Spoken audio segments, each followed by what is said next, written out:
welcome to DPR lah. Lu kan ngomong bukan sebagai orang DPR kalau cara lu ngomong begitu. Kenapa, Bang? Karena begini, rakyat itu kan sering bukan ini ya, salah logika.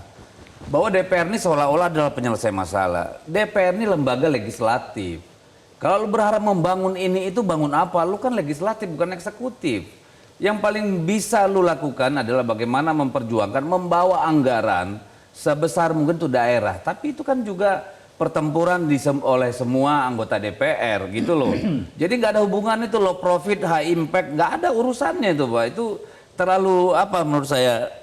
Gini deh, kita juga harus berani mau menyadarkan masyarakat. Kita ini datang ke daerah itu selalu dianggap seolah-olah penyelesai masalah, seolah-olah eksekutif. We are not. We are definitely not eksekutif. Tugasmu melakukan pengawasan, melakukan legislasi, fungsi budgeting. Tapi bahkan budgeting, lu tidak bisa arahkan itu harus ke dapilmu, Pak. Ada batasannya karena kita nggak sampai ke satuan 3. Jadi saya tanggapi boleh ya. Lu datang masuk dulu DPR nanti kita ketemu 6 bulan lagi. Coba Mas Gamal. Saya boleh terima kasih. Tanggapi. Jadi pertama soal pilihan masih enak dia ngomong. Iya, pastinya. Nanti ketemu realita. Iya, baik. Tapi saya pikir soal pilihan bagaimana kita menjalankan tugas fungsi itu pilihan pribadi. Iya. Definisi high profit tadi atau low profit maksudnya adalah kita adalah fokus menghasilkan dampak. Itu ya. Tapi tidak terjebak pada kepentingan ekonomi jangka pendek anggota DPR yang selama ini stigma itu muncul di masyarakat. Sebentar saya lanjutkan ya. Jadi itu poin yang pertama, artinya saya mau motong kok. Iya. Iya, terima kasih. Jadi itu poin yang pertama. Jadi kita fokus menghasilkan dampak dan tidak terjebak pada kepentingan elit, misalkan kepentingan praktis jangka pendek ataupun misalkan kepentingan ekonomi sempit anggota DPR. Itu yang pertama. Jadi yang kedua, bisa tidaknya anggota DPR itu memberikan impact yang besar tergantung sekali banyak hal. Misalnya begini, kedekatan lu dengan mitra kerja. Misalnya kamu berada di bidang kesehatan. Problem yang paling serius di dapilmu adalah persoalan pertanian. What can you do di bidang itu? Entar dulu, ini biar realita. Silakan. Biar nggak membual kita ini, biar realita. Lalu yang kedua, apakah semua kepala daerah di dapilmu itu adalah dari partaimu? Karena belum tentu disupport, Pak. Jadi nanti berhadapan realita dulu supaya rakyat nanti dengar Gamal, Gamal yang benar nih, harus begini. Padahal itu mimpi di siang bolong juga. Sekarang terlalu idealis nih, Bang. Iya, dia belum dapat realitanya kayak apa di DPR kan. Ini kan karena masyarakat juga sesat pikir seolah-olah kita inilah yang harusnya menjawab semua persoalan masyarakat. No way. Kadang gubernur aja nggak reken kita. Kadang bupati, kepala dinas belum tentu mau peduli. Ya kan, kadang-kadang bahkan mitra di DPR sendiri nggak kooperatif. Jadi impact kayak apa? Kadang-kadang itu sangat tergantung pada memang individunya.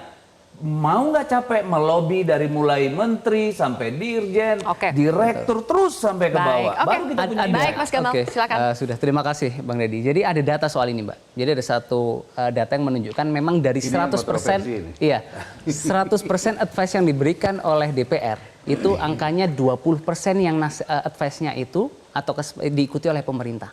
Artinya 80% memang hasil rapat yang disepakati misalkan dengan mitra itu tidak bisa dieksekusi. Tetapi saya pikir itu adalah tugas yang perlu kita perbaiki. Datanya dari mana itu, Pak?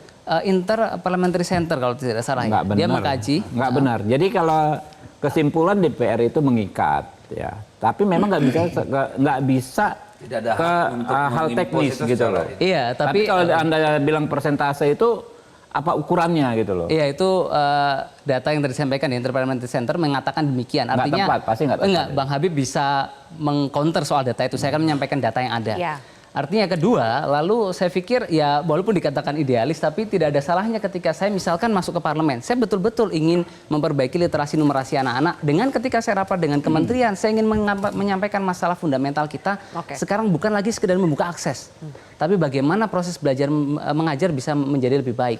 Lalu bagaimana tadi ya soal kesejahteraan guru, termasuk ketiga misalkan soal angka partisipasi kasar perguruan tinggi kita. Walaupun dikatakan idealis, tapi saya pikir ya itu bukan idealis, karena gini loh, Anda bicara tentang satu isu.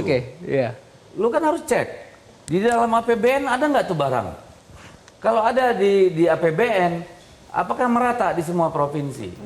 Jadi ada banyak persoalan seperti itu. Jadi DPR itu bukan individu, Pak. Tetapi memang kalau Anda mau melakukan sesuatu, Anda memang harus kerja keras sendiri. Karena nggak bisa berharap hanya pada komisi. Baik, nanti kita Gitu lanjutkan loh. lagi ya Bapak-Bapak ya. Sepertinya sekarang kita sedang melihat antara anggota DPR yang lama sedang dalam tanda kutip ya menceramahi atau menggurui yang baru ini. Hah? Nanti kita akan bahas lebih jauh pemirsa. Satu segmen lagi tetap di Kontroversi.